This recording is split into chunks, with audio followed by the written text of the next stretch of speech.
Labutis, ką norėtų kortos tau perduoti? Kokią žinutę?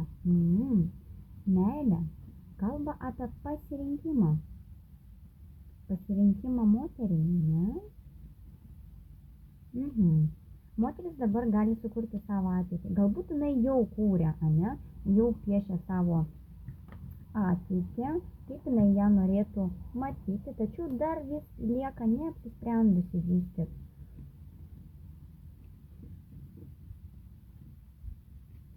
Reikėtų laikas jau apsispręsti, ne? Tačiau vis tiek lieka neapsisprendimas. Nenorime daryti išvadų. Niekas nenori daryti išvadų.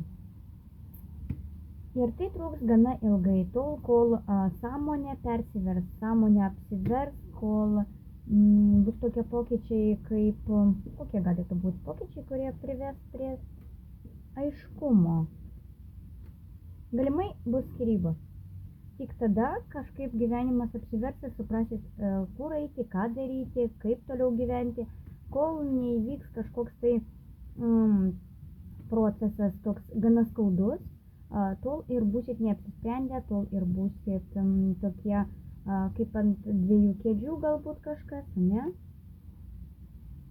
Tol taip ir bus. Tad toks momentas gali būti aštrus. Vat kol nebus aštraus momento, taip ir sėdėsim neapsisprendę. Supratau aš jūs, kortos. Ir pabaigai patarimas. Mokinkitės.